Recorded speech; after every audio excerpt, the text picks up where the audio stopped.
Hai, Assalamualaikum warahmatullahi wabarakatuh. Bertemu lagi dengan saya Rahmat Mubarak, founder dropship dari nol.com. Oke teman-teman, dalam hal ini kita akan membahas dari mana asal muasal bonus multi level marketing yang begitu besarnya terkadang menjadi banyak pertanyaan bagi orang-orang awam. Nah, dalam hal ini kita akan mencoba membagi dua fase, yaitu distribusi produk di bisnis konvensional dan distribusi produk di bisnis multi level marketing. Oke, kita langsung aja. Oke teman-teman, silakan diperhatikan bagian berikut ya. Distribusi marketing bisnis konvensional. Dari pabrik biasanya langsung didistribusikan ke grosir, ke pedagang besar, dan itu harus ada selisihnya.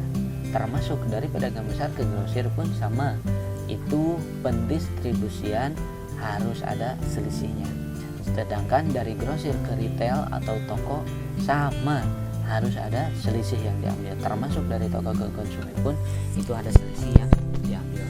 Belum lagi si pemilik produk ini harus membayar bintang iklan dan media untuk ajang promosi, karena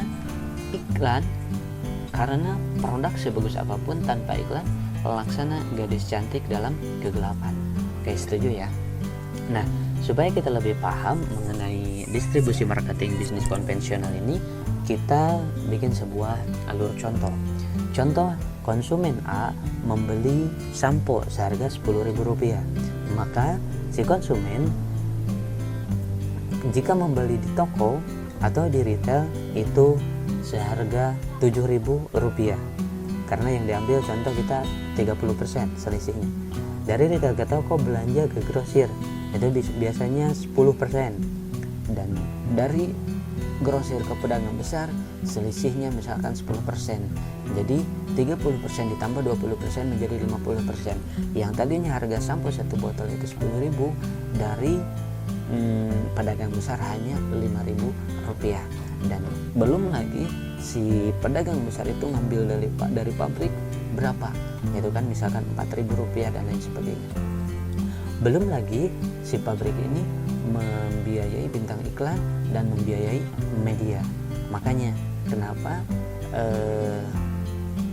dalam distribusi marketing bisnis konvensional ini yang diuntungkan adalah bintang iklan dan media, bukan konsumen, gitu kan?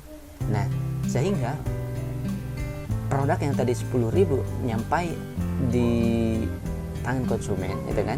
Yang nyampe di tangan konsumen itu dari pabriknya hanya sekitar 4 sampai Rp5.000, karena selisih-selisih yang diambil adalah dari grosir, pedagang besar, retail, dan langsung ke konsumen. Di situ selisihnya.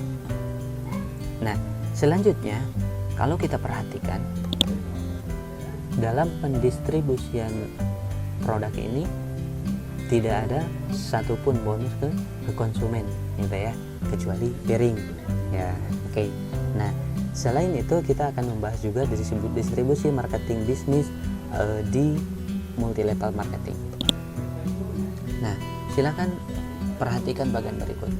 Barang dari pabrik nyampai ke konsumen itu tanpa ada distributor khusus ya, tanpa ada bintang iklan, tanpa ada biaya media, tanpa ada pedagang besar, grosir dan sebagainya, termasuk retail pun nggak ada. Nah, di sini selisih-selisih yang kita bahas sebelumnya disebut bonus. Nah, selisih-selisih itu diakumulasikan dan masuk ke konsumen langsung dalam bentuk bonus. Jadi barang siapa yang bisa memasarkan produk multi level ini, maka dia berhak mendapat bonus, yang jikalau dalam pendistribusian barang di bisnis konvensional itu disebut dengan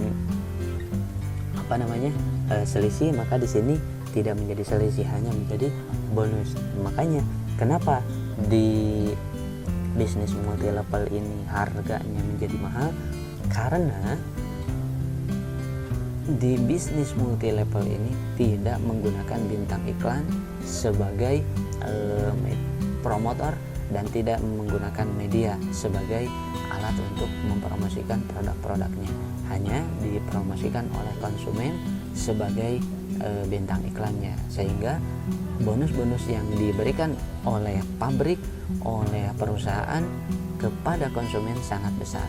Sehingga kesimpulannya, kalau kita cermati dengan baik, kesimpulannya yaitu ketika Anda memutuskan untuk join di sebuah bisnis multi level marketing, sebenarnya Anda sedang berproses menjadi bintang iklan. Oke, paham ya? Oke, terima kasih kalau sudah paham. Mungkin itu yang bisa saya sampaikan. Jika ada yang mau ditanyakan atau ada yang mau ditambahkan, silakan, sangat terbuka. Assalamualaikum warahmatullahi wabarakatuh.